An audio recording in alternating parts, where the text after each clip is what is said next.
जय हिंद, हर हर महादेव। कैसे हैं? आशा करते हैं आप कुशल मंगल होंगे। देखिए, आज बात करूंगा भारत और अमेरिका के बिगड़ते जो है और बनते संबंधों के बारे में। आपको पता होगा कि कुछ दिन पहले बड़बोले राष्ट्रपति अमेरिका के डोनाल्ड ट्रंप ने भारत के ऊपर जो है 25% से टैरिफ बढ़ाकर 50% कर दिया और आज से वो टैरिफ जो है लागू हो चुके हैं। यह टैरिफ का भारत के ऊपर क्या असर पड़ेगा, टैरिफ के पीछे लॉजिक क्या है, डोनाल्ड ट्रंप या अमेरिका की डिमांड क्या है और भारत इसे कैसे निजात पाएगा या इसे कैसे लड़ेगा, इससे कैसे टैकल करेगा। एक स्टेटमेंट डोनाल्ड ट्रंप का जो है दिया गया था कि Indian economy is the dead economy. आपको पता ही है, इसके बारे में जो ऑलरेडी हम वीडियो बनाकर कह चुके हैं कि भारत की इकोनॉमी डेड इकोनॉमी नहीं है, बल्कि India economy is very much alive, not only walking but running on its own fit with the fastest growing economy of the world, approximate more than 6.4%। ठीक है, और इसके साथ साथ जो है दुनिया की India right now the 4th largest economy of the world. ठीक है, तो ये सब सारी चीजें हैं, इन सब सारी चीजों के बारे में चर्चा कर चुके हैं। आज हम बात करेंगे कि यूएस का जो डिमांड था वो कभी भी फेयर भी नहीं था, लॉजिकल भी नहीं था। यूनाइटेड स्टेट ऑफ अमेरिका हमेशा यह चाहता था कि भारत जो है रसिया से ऑयल इंपोर्ट ना करे, क्रूड ऑयल जो है उसका इंपोर्ट ना करे। अब ना करने की स्थिति क्यों बनाना चाहता था? ताकि वह रसिया को आइसोलेट कर सके, क्योंकि रसिया और यूक्रेन का युद्ध लंबे समय से चल रहा है और ट्रंप इस युद्ध को रुकवा पाने में असमर्थ हो गए।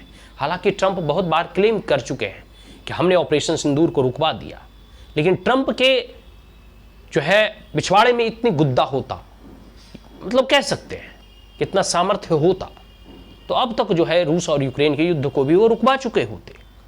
लेकिन वो सब खाली कहने मात्र का है।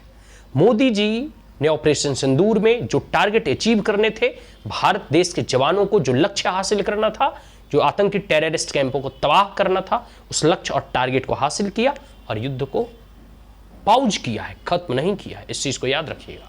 और प्रधानमंत्री या भारत के सेना के जवान या कई सारे प्रेस कॉन्फ्रेंस में इस बात की ऑलरेडी पुष्टि हो चुकी है और हमें इसके लिए मीडिया के सर्टिफिकेट की आवश्यकता नहीं है।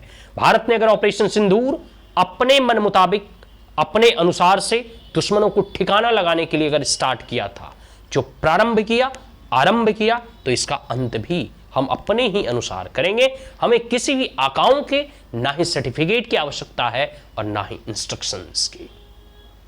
ठीक है, ये सब सारी चीजें हैं। चलिए, तो हमने जो है रसिया के साथ, क्योंकि ये हमारा टाइम टेस्टेड फ्रेंड है, ऑल वेदर फ्रेंड है, हमने जो तेल है वो कंटिन्यू इंपोर्ट जारी रखा और किसी भी प्रकार के टैरिफ से हम घबराए नहीं। और ऐसा कहा जा रहा है कि ट्रंप बार बार भारत के प्रधानमंत्री से कॉल करने का प्रयास कर रहे हैं, लेकिन प्रधानमंत्री नरेंद्र मोदी इसको बार बार इग्नोर कर रहे हैं। ठीक है, अब अमेरिका चाहे 50% टैरिफ लगा ले, 75% या 100%, भारत रसिया से क्रूड ऑयल इंपोर्ट करते रहेगा, कर रहा है और आगे भी करते रहेगा।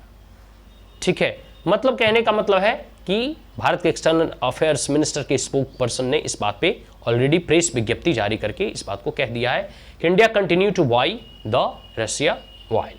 ठीक है, चलो दूसरे पॉइंट है कि बार बार जो है डोनाल्ड ट्रंप देखो लगभग 40-50 बार जो है युद्ध रुकवाने की बात वो कहे हैं। एक एंगल इसमें यह भी है कि ये जो है नोबेल पीस प्राइज की चाह रखते हैं। इसके बारे में कई बार हमने चर्चा भी किया है कि बार बार ये नोबेल पीस प्राइज का जिक्र करते हैं कि हमने इतने युद्ध रुकवा दिए, हमने इसके बीच में समझौता और संधि करवा दिया, हमने ये कर दिया, फलना कर दिया, ढिकना कर दिया है, हम बराक ओबामा से अधिक किए, लेकिन अभी तक हमको नोबेल पीस प्राइज नहीं मिला है। तो नोबेल पीस प्राइज की महत्वाकांक्षा जो है, आप कह सकते हैं इनको बार बार इस बात को कहने पर मजबूर कर रही है कि हमने क्या क्या किया है दुनिया में शांति और स्थिरता के लिए, लेकिन फिर भी इनको आज तक नोबेल प्राइज नहीं मिला। चलिए, और इसके साथ साथ बात करते हैं कि भारत और अमेरिका के संबंध में अभी $90 बिलियन इकोनॉमी का ट्रेड होता है दोनों देशों के बीच में, और ये पूरे देश की, खास करके भारत देश की जीडीपी का 2% है।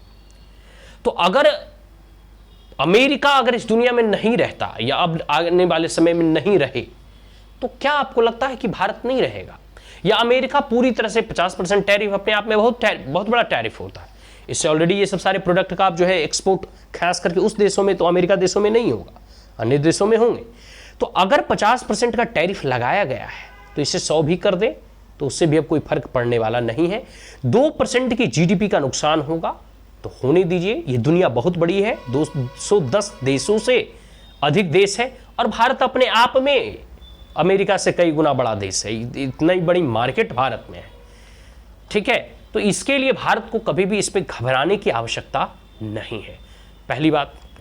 दूसरी बात, ये जो इकोनॉमिक वॉर स्टार्ट हुआ है ना, ये मुख्यतः अमेरिका के डोमेस्टिक जो रिक्वायरमेंट है या जो वादे हैं डोनाल्ड ट्रंप ने चुनाव के समय जो किया था उसको डोनाल्ड ट्रंप फुलफिल नहीं कर रहे हैं, तो अमेरिकन मीडिया का ध्यान भटकाने के लिए या इस प्रकार के अनर्गल प्रलाप वो करते रहते हैं।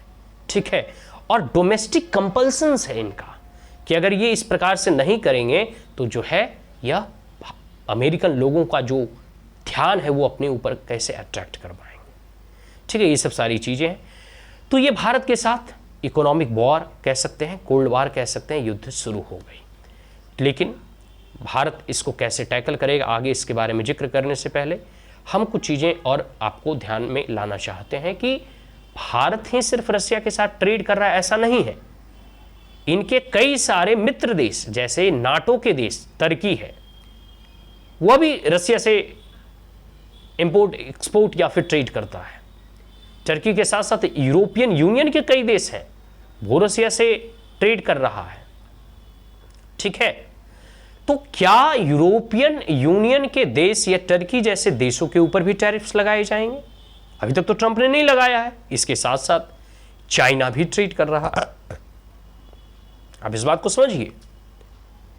तो भारत सिर्फ कर रहा है ऐसा नहीं, अनगिनत ऐसे देश हैं जो अमेरिका के साथ ट्रेड कर रहा है। तो क्या सबके ऊपर जो है डोनाल्ड ट्रंप टैरिफ लगा रहे हैं? नहीं लगा रहे। अच्छा, एक इसमें एंगल और भी है कि डोनाल्ड ट्रंप और अमेरिका चाहता है कि भारत में डेयरी प्रोडक्ट बेचे, और वह डेयरी प्रोडक्ट आपको अगर अमेरिका का यहाँ प्रोडक्ट आया तो स्वाभाविक सी बात है भारत के जो किसान वर्ग हैं जिनका खेती के साथ साथ बाड़ी, मतलब dairy and agri and allied sector में, एलाइड सेक्टर जो है वो खेती के साथ साथ जो बाड़ी है वो बाड़ी वही है, दूध पालन, मत्स्य पालन और भी बहुत सारी चीज़ें हैं। ठीक है, अब वो जो है अगर भारत में आएगा तो स्वाभाविक सी बात है भारत के किसानों के ऊपर इसका नकारात्मक प्रभाव पड़ेगा। और आज भी भारत के 50% आबादी डायरेक्टली और इनडायरेक्टली एग्रीकल्चर के ऊपर डिपेंडेंट है। तो स्वाभाविक सी बात है हम कभी भी डेयरी प्रोडक्ट और जेनेटिकली मॉडिफाइड प्रोडक्ट हम कभी भी अमेरिका से इंपोर्ट नहीं करेंगे, किसी भी परिस्थिति में नहीं करेंगे। मोदी जी ने कहा है कि हमारे देश के किसानों की हितों की रक्षा के लिए चाहे उन्हें अपने हितों से समझौता करना पड़े, उन्हें भले ही अपना कुछ राजनीतिक नुकसान होना हो तो हो, लेकिन वह देश के किसानों के हितों की रक्षा के लिए हमेशा तत्पर है। ठीक है, ये सब सारे पॉइंट हैं। चलो, अब जो है प्रधानमंत्री नरेंद्र मोदी हमेशा कहते रहते हैं कि कोई भी प्रॉब्लम्स हो, कोई भी समस्या हो, कोई भी चैलेंजेस हो, तो चैलेंज और चुनौतियों को चुनौतियों के तौर पे नहीं देखना बल्कि एक अपॉर्चुनिटी के तौर पे देखना। अपॉर्चुनिटी को तौर पे कैसे देखना होगा? जैसे ही भारत के ऊपर टैरिफ लगी तो जो हमें टेक्सटाइल इंपोर्ट और एक्सपोर्ट जो है हम एक देश को करते थे और भी बहुत देश को करते थे, अब हमें उसको डाइवर्सिफाइड करना होगा और दूसरे देश की तरफ जो है हमें ध्यान देना होगा। साथ साथ इंडिया में रिफॉर्म करने होंगे, टैक्सेस रिफॉर्म करना होगा और भी रेगुलेटरी मेजर्स को आसान करना होगा। जीएसटी रिफॉर्म की बात ऑलरेडी कर चुके हैं। ऐसे कई सारे रेगुलेटरी और कानूनन जो हमें रिफॉर्म चाहिए उस पर जो है ध्यान देना होगा। ठीक है, ताकि भारत में फॉरेन डायरेक्ट इन्वेस्टमेंट हो, भारत में निवेश हो, भारत में मैन्युफैक्चरिंग बढ़े, भारत में स्टार्टअप बढ़े और भारत किसी भी अमेरिका जैसे देशों के ऊपर या अमेरिका जैसे देशों के सामने कभी भी घुटने नहीं टेकेंगे। इसके लिए चाहे नरेंद्र मोदी को जो भी करना पड़े, जो भी रिफॉर्म्स लाने पड़े। साथ साथ प्रधानमंत्री जब से प्रधानमंत्री बने हैं हमेशा से वो जो है made in India, make in India, skill India, इन सब सारी चीज़ों को बात करें। Manufacture in India and manufacture for the world, local for vocal. अब वो स्वदेशी की बात भी बार बार कह रहे हैं। आपको याद होगा स्वदेशी वह तंत्र है, वह मंत्र है जिससे हमने अंग्रेजों से लड़ाइयाँ लड़ी थी। आज यही अंग्रेज जो अमेरिका है, ब्रिटेन है, आप भूले नहीं है उस चीज़ को। स्वदेशी में बहुत ताकत है, इस देश का उत्पादन इस देश के लोगों के लिए, और जब इस देश के लोग अपने ही देश में मैन्युफैक्चर गुड्स और प्रोडक्ट को यूज करेंगे, कंज्यूम करेंगे, तो यहां का पैसा यहां ही रहेगा। ठीक है, आत्मनिर्भर कैसे बनना है, सेल्फ रिलायंट इंडिया की बात प्रधानमंत्री हमेशा करते रहते हैं, आत्मनिर्भर भारत की बात करते रहते हैं। तो कुछ चीजों पे जो अभी हम अमेरिका के ऊपर डिपेंडेंट है, उस पे भी हमें आत्मनिर्भर बनना होगा। जैसे सेमीकंडक्टर है, सॉफ्टवेयर है और बहुत सारी चीज है। तो ऑलरेडी प्रधानमंत्री जो है सेमीकंडक्टर के लॉजिस्टिक पार्क वगैरह की व्यवस्था उन्होंने की है, फंड वगैरह उन्होंने दिया है, PLI स्कीम्स वगैरह है, इसके लिए इंडिया पे ध्यान दे रहे हैं, मैन्युफैक्चर इन इंडिया पे ध्यान दे रहे हैं। तो इसके साथ साथ जो है आप कह सकते हैं कि सेमीकंडक्टर और चिप वगैरह पे भी प्रधानमंत्री ध्यान दे रहे हैं। और इस ओर जो है आने वाले समय में 10 साल भारत को समय दीजिए, देखिए भारत फिर किसी भी प्रकार के चिप, किसी भी प्रकार के सेमीकंडक्टर बनाने में सक्षम सिद्ध होगा। और हमें इस बात को चाइना से सीखना चाहिए। और भी जो सोशल मीडिया प्लेटफॉर्म्स हैं, ऐसे कई भी सारे प्लेटफॉर्म जो है भारत में डेवलप किए जा सकते हैं, इसकी पूरी संभावनाएं हैं। ठीक है, ये सब सारी चीजें हैं। तो जाके हम अमेरिका के सॉफ्टवेयर को रिप्लेस कर सकें, रिप्लेस करने का एक ही माध्यम है कि हम पहले इसको डाइवर्सिफाई करें, और डाइवर्सिफाई करने के बाद जो है हम जो है अपने देश में इसको मैन्युफैक्चर करें, उसकी रेप्लिका को तैयार करें। अभी जैसे प्रधानमंत्री नरेंद्र मोदी आज जापान दौरे पे गए हैं, कल जो है चाइना के दौरे पे होंगे, और ब्रिक्स का सम्मेलन भी होने वाला है, संघाई कॉर्पोरेशन का सम्मेलन होने वाला है।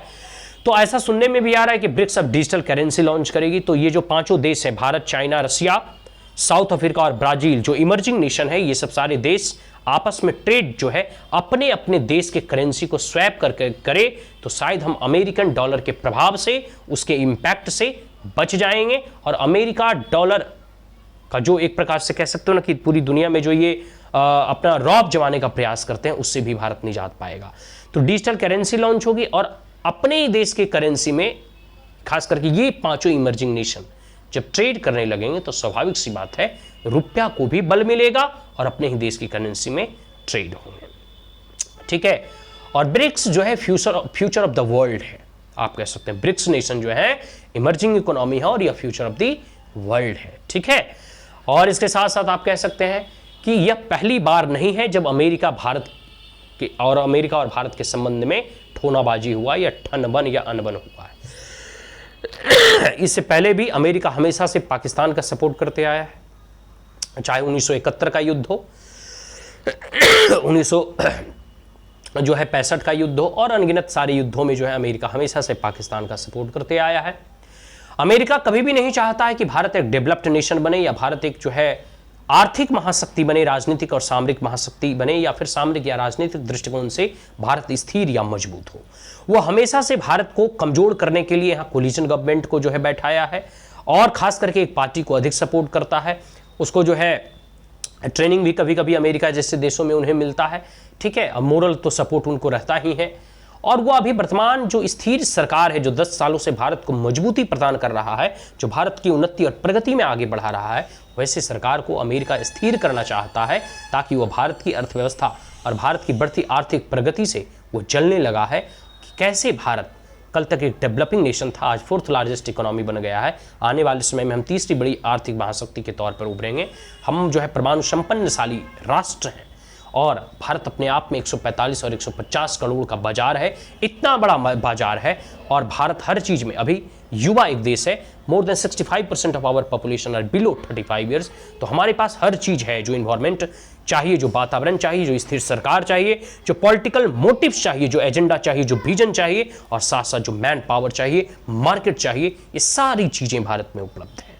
ठीक है, इसके साथ साथ जो हम टेक्सटाइल वगैरह का एक्सपोर्ट है, और भी 40 देशों में हमें प्रयास करना चाहिए एक्सपोर्ट के लिए। वर्ल्ड का इतना बड़ा मार्केट है, इसको भारत में भी खपाया जा सकता है। ठीक है, तो आज के लिए इतना ही। आशा करता हूं ये वीडियो आपको अच्छा लगा हो, तो आप हमारे चैनल को लाइक, शेयर और सब्सक्राइब कर सकते हैं। Also press the bell icon. किसी भी परिस्थिति में नरेंद्र मोदी का 56 इंच का सीना है। भारत स्वदेशी को अपनाएगा, made in India, manufacture in India को बल प्रदान करेगा, और भारत नित्य नवीन प्रगति और उन्नति की ओर अग्रसर होगा। और भारत कभी भी अमेरिका के इस टैरिफ के सामने झुकने वाला नहीं है। आज के लिए इतना ही। जय हिंद, हर हर महादेव।